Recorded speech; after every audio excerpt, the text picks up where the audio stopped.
Oke, selamat sejahtera murid-murid tahun 1. Oke, hari itu kita sudah belajar mengenai benda hidup. Oke, kita tahu benda hidup ada 3. Yang pertama ialah manusia ini. Oke, kedua ialah haiwan, dan yang ketiga ialah tumbuhan. Oke, baiklah. Hari ini kita belajar pula apakah ciri-ciri benda hidup yang membezakan dia dengan benda bukan hidup.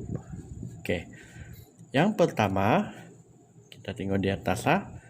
Benda hidup perlukan air dan juga makanan. Oke. Benda hidup perlu air dan makanan untuk membesar dan mendapatkan tenaga. Tumbuhan hijau perlu air dan udara untuk membuat makanan. Oke, gini ya.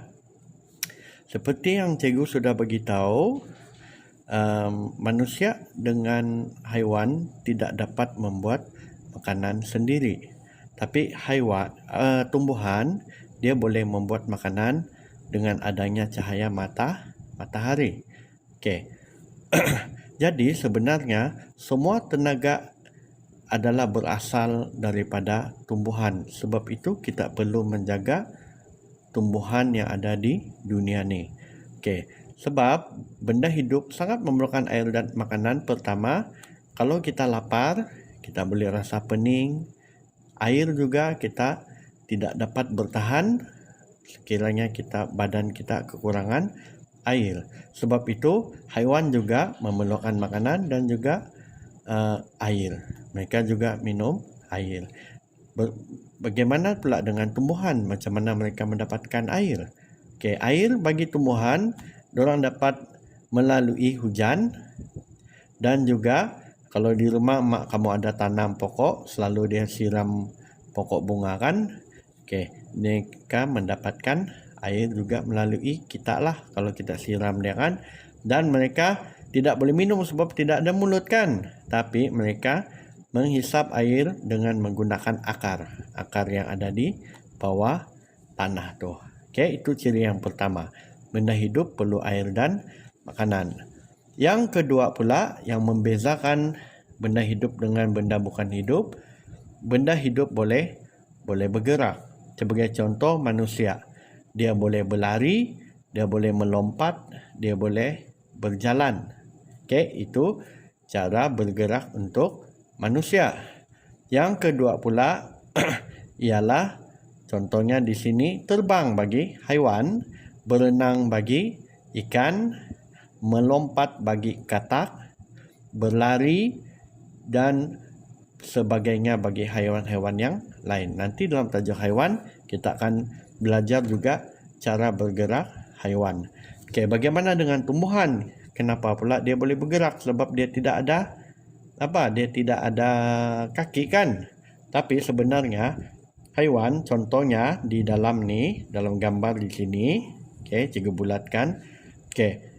Sepatutnya pokok ini pucuk dia akan naik ke atas, tetapi disebabkan adanya cahaya matahari, pucuk itu akan menuju ke arah cahaya matahari. Ini menunjukkan dia boleh bergerak. Okey. Dan yang ketiga pula, kita tengok lagi. Benda hidup perlu bernafas. Okey, kita tengok di sini ya. Okey, kita tengok di sini. Manusia dengan haiwan, mereka bernafas memerlukan udara, dipanggil oksigen atau kita panggil O2. Manakala bagi tumbuhan pula, mereka memerlukan karbon dioksida.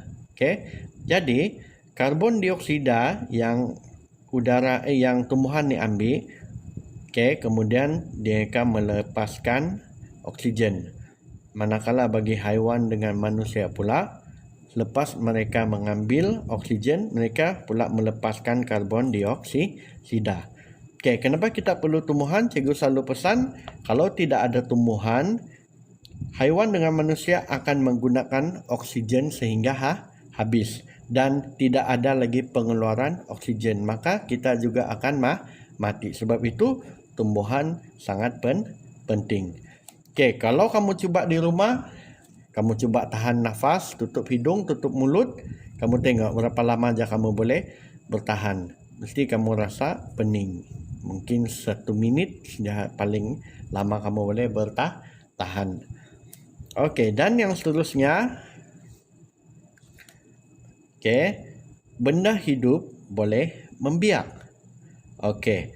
Walaupun cara pembiakan itu berlainan, ada yang beranak, ada yang bertelur, tetapi benda hidup boleh membiak. Dan ada juga bagi tumbuhan pula, mereka juga membiak apabila kita menanam mereka. Ada yang melalui batang, ada juga yang melalui biji benih.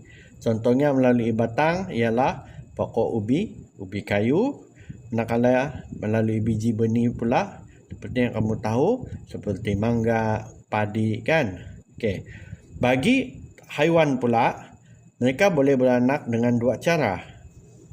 Atau membiak dengan 2 cara, iaitu beranak seperti dalam gambar ni, anjing itu beranak dan juga bertelur. Cuma yang membezakan, ada haiwan yang membiak dengan banyak, ada yang membiak dengan sedikit. Sebagai contoh, kerbau, bila dia beranak, dia hanya mendapatkan 1 ekor anak. Tapi kalau ayam, sampai 6 hingga 7 ekor anak.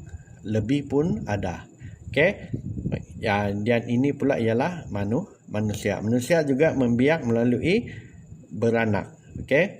Dan manusia membiak apabila mereka sudah berkahwin. Jadi mereka akan beranak. Okey, jadi ada 4 yang kita belajar hari ini. Benda hidup perlu air dan makanan. Benda hidup boleh bergerak.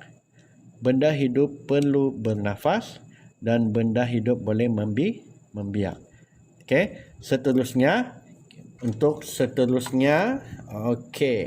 sesi yang seterusnya, kita akan belajar lagi 1, 2 dan 3 ciri-ciri benda hidup yang berlainan.